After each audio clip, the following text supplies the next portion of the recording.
Olá pessoal, tudo bem? Aqui quem está falando é o Demonte Júnior, sou presidente do Instituto Uni Saraiva. Nós estamos aqui fazendo a gravação do guia, aí de preparação do mestrado, Prof. EPT.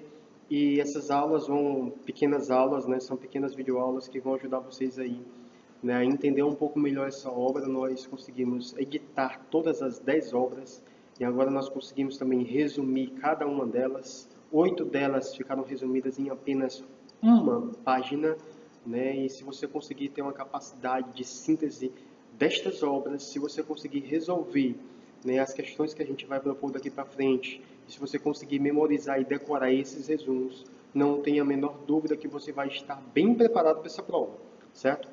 Nós estamos numa reta final, e reta final é a capacidade de síntese que cada um vai ter. Essa não é a hora de você baixar a cabeça e nem de você demonstrar cansaço. Cansaço, todos os candidatos que estão estudando certamente devem estar enfrentando. A partir daqui para frente, quem estiver conosco vai perceber que a gente já fez um trabalho para vocês excepcional, A partir da síntese das obras, em que a gente resumiu as obras aí, o conjunto de todas as obras está dando 99 páginas apenas, as 10 obras, e dessas 99 páginas a gente vai deixar uma página de resumo de cada uma das obras, Talvez aí a obra de número 8 e a obra de número 6, elas ultrapassem, fiquem em 2 páginas, porque são 2 livros, não é isso? Mas, de um modo geral, a gente já conseguiu editar a soma de todas as obras em 99 páginas, fizemos o resumo de uma página por obra, e agora a gente também vai trabalhar a revisão de cada um desses resumos. Então, a gente fez o resumo e a gente vai fazer a revisão por meio de questões, aplicar a resolução de questões desses resumos que a gente vai mostrar aí para vocês, a partir dos nossos encontros. Fazendo tudo isso, certo? Até a sua prova, e se você conseguir decorar esses resumos, grifando lá as palavras que são mais importantes, eu garanto a você que você vai fazer uma prova muito boa. Agora está dependendo de você, certo? Nós vamos dar início agora à obra que trata sobre interdisciplinaridade como necessidade e problema nas ciências sociais de Gaudêncio Frigoto. Nós dividimos aí em 7 partes. Cada uma dessas partes tem 4 tópicos importantes, ou seja, você vai ter que decorar 28 tópicos lá para a tua prova, tá certo? Então, grifa lá as palavras que são importantes, segue as nossas dicas, porque elas vão te ajudar, não tenha dúvida disso, certo? Então, vamos iniciar aí o nosso estudo dos nossos resumos na leitura do que a gente separou para vocês. Leitura, a partir de agora, é leitura.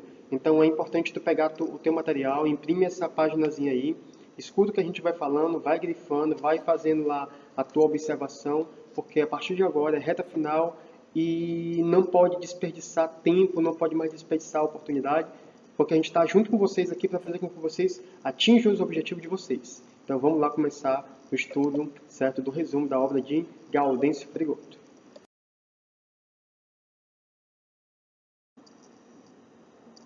Então bora lá, vamos aqui para o nosso primeiro tópico, que vai tratar sobre a interdisciplinaridade como necessidade e como problemas nas ciências sociais, tá certo? A gente vai destacar aqui nesse primeiro tópico sobre a interdisciplinaridade como necessidade, como problema nas ciências sociais. A partir de agora, peço que vocês acompanhem aí a leitura e qualquer dúvida que você tenha, esteja em mãos aí com o seu resumo, qualquer palavra que você considere importante, grife. Qualquer palavra que você considere aí indispensável, grife. Por quê? Porque a prova ela vai se prender a detalhes. Ganha o status aí de concurso público, são 50 questões apenas, e você vai ter que fazer uma quantidade boa de questões, então tem que ficar atento aos detalhes das palavras. Então, durante a leitura, eu recomendo, e vou sempre repetir isso, grife a palavra que você achar importante a ser grifada, beleza? Então, aí acompanhe, a partir de agora, a leitura aí do nosso resumo. Então, vamos lá para o nosso primeiro tópico. Diz o seguinte: sobre a interdisciplinaridade como necessidade e como problema nas ciências sociais. A obra demarca aspectos que diversas análises não têm enfatizado suficientemente ao abordar a questão da interdisciplinaridade. Com isso, eu já quero que você perceba que a interdisciplinaridade ela não vem sendo, de acordo com o autor, tratada da forma como deveria ser. Interdisciplinaridade não se resume a um método apenas, um método de você misturar o estudo das ciências naturais com as ciências humanas não se resume a isso, certo? Então, o autor já começa chamando a atenção do leitor neste sentido. Vamos continuar a leitura. Tratando dela como uma necessidade, ou seja, algo imperativo. Então, tu tem que ter em mente, na hora da tua prova, que se é algo que é necessário, automaticamente é imperativo, impositivo. Então, quando você vai encarar a interdisciplinaridade como necessidade, é porque é algo imperativo. E também trata aí a interdisciplinaridade como um problema, ou seja, como um desafio a ser decifrado. Levanta a problemática em torno da interdisciplinaridade e a partir de então é lançado certo desafio a ser decifrado sobre ela. O segundo tópico que nós estamos tratando aí, vamos fazer a leitura agora, que é a interdisciplinaridade, à luz da obra, não é, sobretudo, uma questão de método de investigação e nem de técnica didática.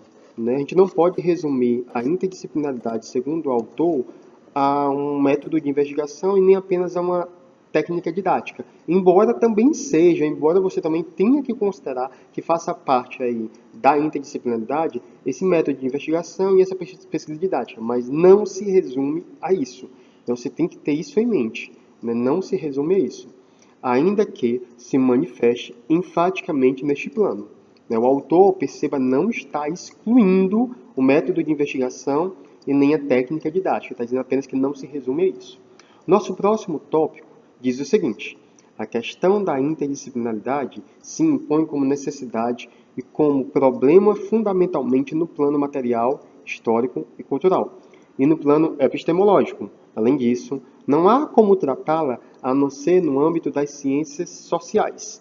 Quando o autor coloca que não há como tratá-la a não ser no âmbito das ciências sociais, ele está trazendo para si a responsabilidade, dizendo que as ciências sociais elas são ela é o campo principal de investigação sobre a temática. Agora, cuidado, porque lá na frente ele vai dizer que não se resume, não é apenas as ciências sociais. Lógico que ela está protagonizando, mas você não pode se esquecer de que a temática de interdisciplinaridade também pode ser abordada, por exemplo, nas ciências humanas.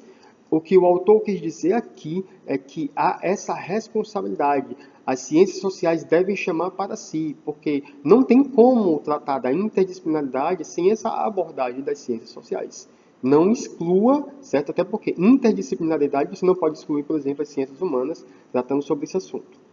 Nosso próximo tópico diz o seguinte: o campo do educativo constitui-se enquanto objeto da produção do conhecimento e enquanto prática docente de socialização do conhecimento no interior das ciências sociais. Isto decorre do fato de serem os processos educativos constituídos nas e pelas relações sociais, sendo eles mesmos constituintes dessas relações. Não se esqueça de um fator que é importante, que quando a gente trata de interdisciplinaridade, aí eu quero chamar a sua atenção, a gente tem que lembrar que o conhecimento e a prática docente são elementos de sociabilização, e não de centralização de conhecimento, concentração de conhecimento. Isso tem que ficar bastante importante para você que vai fazer essa prova. Então, preste atenção, certo? Eu vou repetir. Quando a gente fala de interdisciplinaridade, você tem que lembrar, você não pode esquecer, que a interdisciplinaridade ela não vai concentrar o conhecimento, ela não vai centralizar o conhecimento no campo da pesquisa e nem no campo da docência, ao contrário, a gente vai ter que socializar, beleza? Então, a nossa primeira parte do resumo desta obra, certo? Está concluída. Vamos agora para a segunda parte.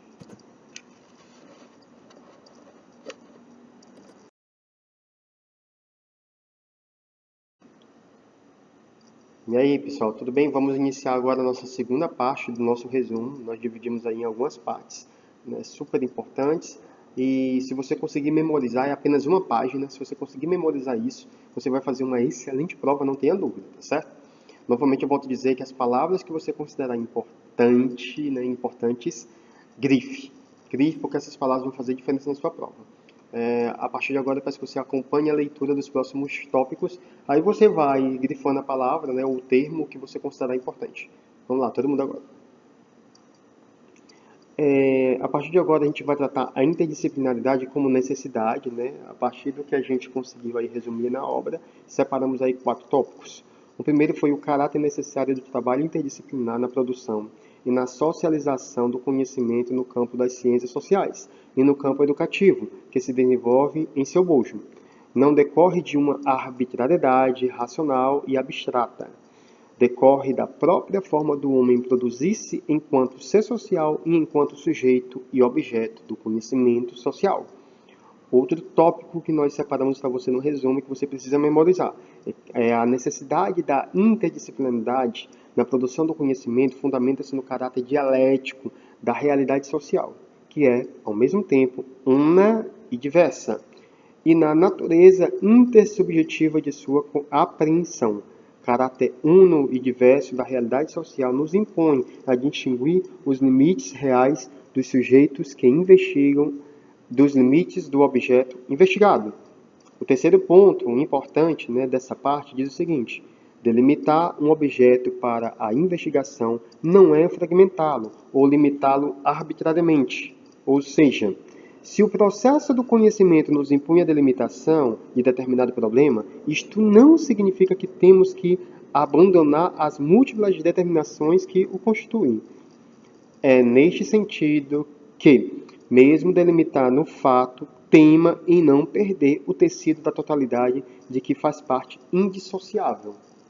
O nosso quarto tópico diz o seguinte: a compreensão da categoria totalidade concreta, que busca explicar um objeto de pesquisa delimitado, as múltiplas determinações e mediações históricas que o contribuem, é imprescindível para se entender a interdisciplinaridade como necessidade imperativa na construção do conhecimento social, pois o trabalho interdisciplinar não se efetiva se não houver capacidade de transcender a fragmentação e o plano fenomênico, heranças fortes do empiricismo e do positivismo.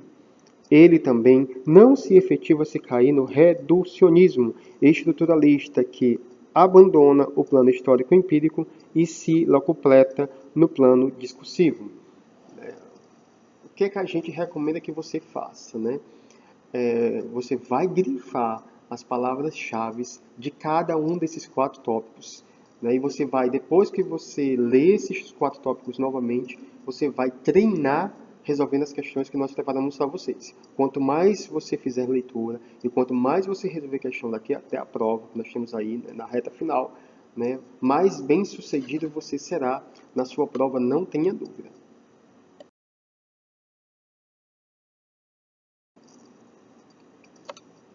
Olá pessoal, nós vamos agora para a nossa terceira parte, que é a continuação do entendimento sobre a interdisciplinaridade como uma necessidade.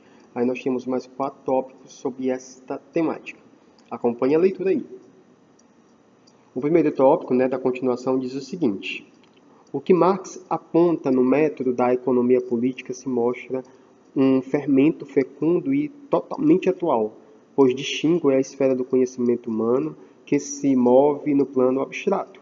Assim, tratada a interdisciplinaridade no plano do movimento real e não do movimento da razão, como determina o racionalismo e o idealismo, percebe-se que não há contradição entre necessidade de delimitação das ciências sociais na construção dos seus objetos e problemáticas e o caráter unitário do conhecimento. O nosso segundo tópico diz o seguinte: as categorias teóricas e os conceitos se constituem ferramentas indispensáveis, mas não suficientes e nem estáticas da apreensão das determinações que permitem penetrar no tecido mais profundo que constitui a realidade investigada. Já o nosso terceiro tópico do nosso resumo diz o seguinte: a necessidade do trabalho interdisciplinar na produção do conhecimento não é prerrogativa apenas das ciências sociais.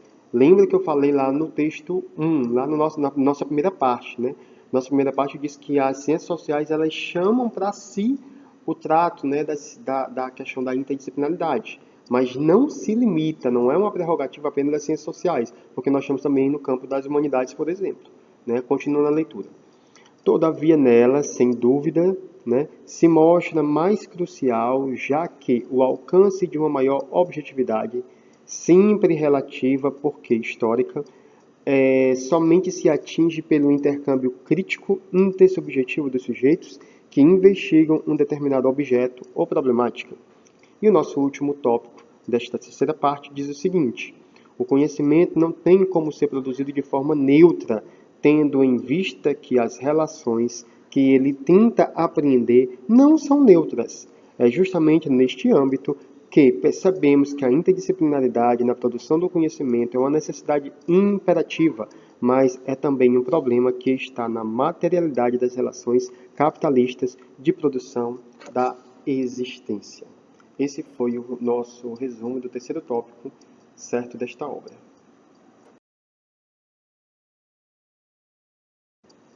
Bora lá, pessoal, continuar aqui o nosso resumo, a leitura do nosso resumo, certo? Vamos aqui para o nosso quarto tópico. O nosso quarto tópico vai tratar sobre a interdisciplinaridade como problema. A gente viu aí, né, acabamos de ver a interdisciplinaridade como necessidade. Agora a gente vai fazer a leitura dos tópicos onde encara a interdisciplinaridade como um problema. Acompanhe aí na leitura. O nosso primeiro tópico diz que a interdisciplinaridade se apresenta como um problema pelos limites do sujeito a que busca construir o conhecimento de uma determinada realidade e de outro pela complexidade desta realidade e seu caráter histórico. Todavia, esta dificuldade é potenciada pela forma específica que os homens produzem a vida de forma cindida, alienada, no interior da sociedade de classe. O segundo tópico diz que os limites do sujeito e a complexidade dos fatos históricos são abordados a partir da teoria materialista, que distingue o duplo contexto dos fatos. O contexto da realidade, no qual os fatos existem originalmente e primordialmente, além do contexto da teoria, em que os fatos são, em um segundo tempo, imediatamente ordenados a partir de terem sido precedentemente arrancados do contexto originário do real.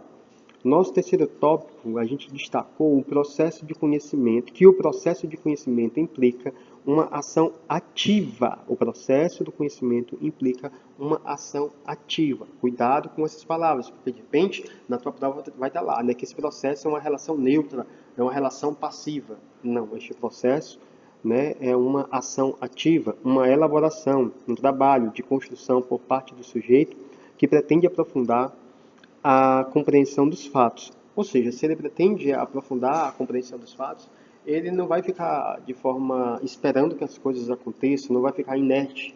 Ele tem que partir para a busca do conhecimento, da investigação. Continuando a leitura. Este processo vem marcado pelos mais diferentes limites do sujeito, que se apresentam no plano de formação, convivência bizarra de diversas concepções do senso comum cotidiano e de diferentes concepções históricas e ideológicas. Nosso quarto ponto a respeito da interdisciplinaridade como problema diz que o trabalho interdisciplinar se apresenta como uma necessidade imperativa pela simples razão de que a parte que isolamos ou arrancamos do contexto originário do real para poder ser explicada efetivamente, isto é, revelar no plano do pensamento e do conhecimento as determinações que assim a constituem, enquanto parte tem que ser explicitada na integralidade das características e das qualidades da totalidade. É justamente no exercício de responder a esta necessidade que este trabalho se apresenta como um problema crucial, tanto na produção do conhecimento quanto nos processos educativos de ensino. Então, este foi o nosso quarto tópico, né, que nós separamos aí para trabalhar a interdisciplinaridade como um problema, tá certo? Vamos seguir agora para o nosso próximo tópico, que é o quinto tópico. Bora lá, seguindo aqui em nosso resumo, a gente agora vai entrar no nosso quinto tópico, que vai tratar aí sobre o plano material histórico e cultural como problema para o trabalho interdisciplinar na produção do conhecimento social. A partir de agora, você vai seguir aí com a gente na leitura dos nossos 4 tópicos. Lembrando que é importante você grifar ou marcar as palavras ou as expressões que você considera importante. Aquelas palavrinhas que podem ser alteradas na hora da sua prova, tá certo? Vamos lá, iniciar a leitura. O nosso tópico primeiro diz o seguinte: a produção e a divulgação do conhecimento não são alheias aos conflitos, antagonismos e relações de forças que se estabelecerem entre as classes ou grupos sociais. A produção do conhecimento é ela mesma parte e expressão dessa luta. Certamente, a estruturação da sociedade capitalista não se define apenas pelas classes fundamentais. Estas apenas indicam as forças que explicitam os interesses antagônicos em jogo no processo histórico. O nosso segundo tópico do resumo diz que a não atenção ao tecido histórico dentro do qual se produz o conhecimento e as práticas pedagógicas têm levado a tratar a questão da interdisciplinaridade dentro de uma ótica fenomênica, abstrata e arbitrária. Aparece como sendo um recurso didático capaz de integrar, reunir as dimensões particulares dos diferentes campos científicos ou dos diferentes saberes numa totalidade harmônica. A mudança do prefixo, já diz o nosso próximo tópico, inter pelo trans, ou a falsa dicotomia quantidade e qualidade, não elide o problema do caráter opaco e alienador da realidade social que se analisa.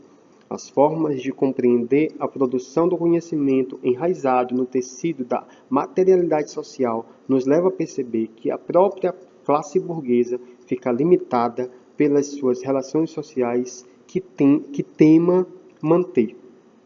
Por último, o nosso quarto tópico vai dizer que o modo de pensar fragmentário, linear, produz conhecimento que, transformados em ação, traz inúmeros problemas concretos ao conjunto da humanidade. Porém, a concepção de realidade e de conhecimento enquanto uma totalidade completa, que se materializa numa concepção frontalmente antagônica a essa forma dominante de produzir a vida humana no seu conjunto, também vem constrangida e limitada pelas relações sociais dominantes. Então, relacionado aí ao nosso plano material, histórico e cultural, como problema para o trabalho interdisciplinar na produção do conhecimento social, temos todas essas críticas abordadas aí em nossos 4 tópicos. Muito importante, mais uma vez, que você possa grifar toda a expressão que você considere importante para a sua prova. Beleza? Vamos seguir para o nosso 6º tópico. Nosso 6º tópico que nós separamos para vocês, nossa 6ª parte deste resumo. Vê lá mais 4 tópicos de resumo.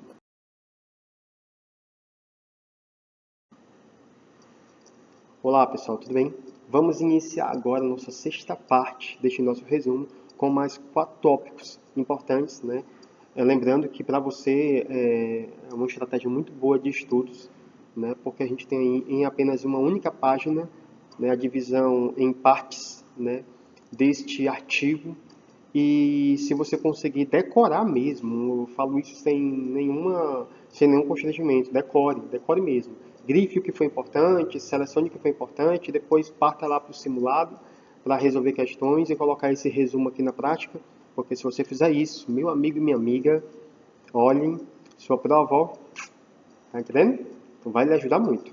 Vamos lá, agora nós vamos pegar aí mais uma parte deste nosso artigo que fala aí sobre o plano material histórico e cultural como problema para o trabalho interdisciplinar na produção do conhecimento social. Vamos ler agora todo mundo junto mais 4 tópicos sobre esta temática.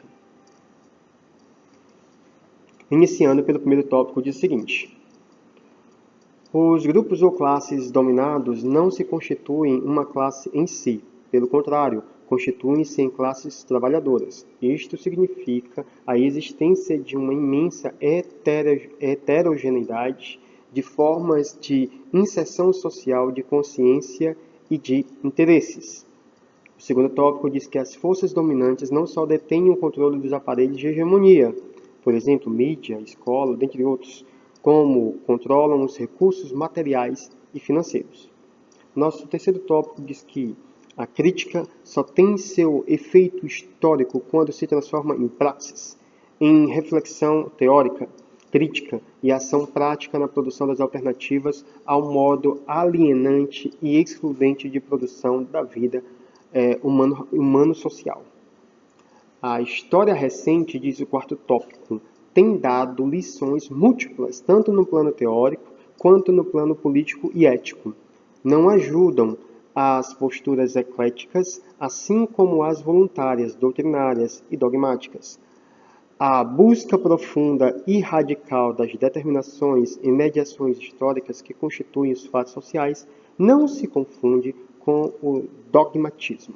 Então, esses são os nossos 4 tópicos, né, que trata aí sobre o plano material histórico e cultural como problema para o trabalho interdisciplinar na produção do conhecimento social.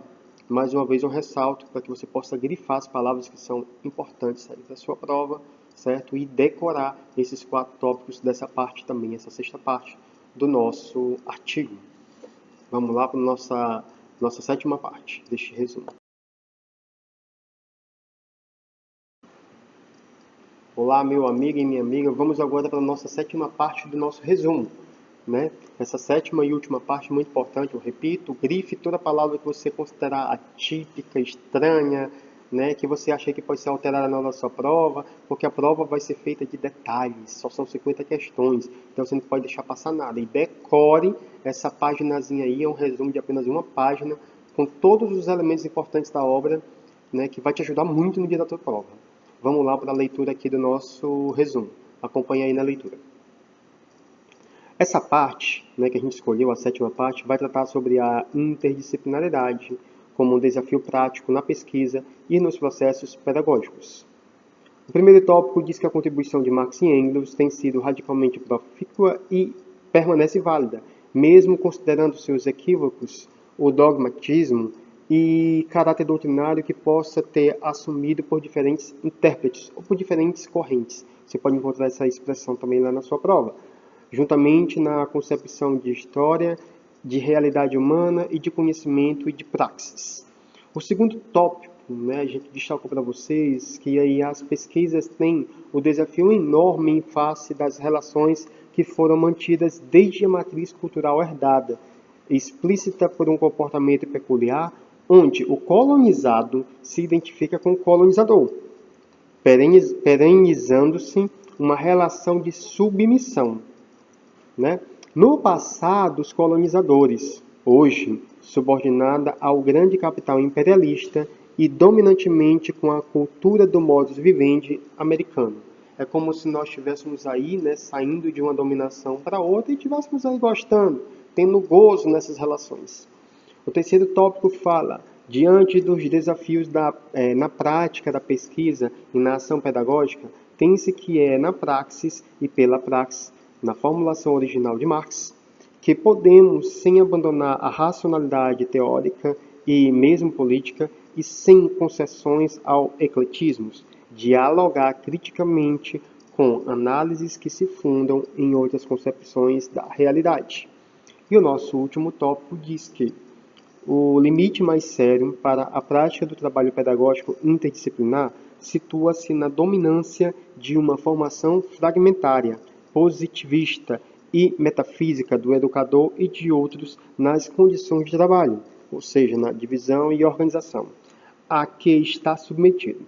Assim, o educador tem que se aprender a fazer articulação entre o sujeito que aprende e o sujeito da aprendizagem. Então, nós aí separamos 7 tópicos que são importantes, né? 7 tópicos, não, 7 partes que vão ser importantes para a sua prova.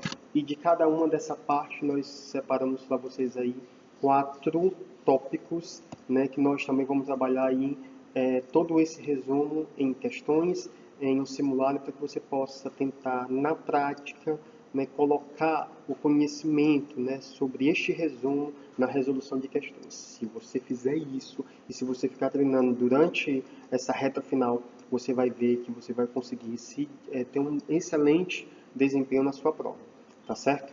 Então, boa sorte, né, e a gente se vê aí no próximo resumo da próxima disciplina. Cabeça erguida, que agora é reta final e é a nossa hora de vencer, certo? Buscar lá a nossa vaguinha no mestrado.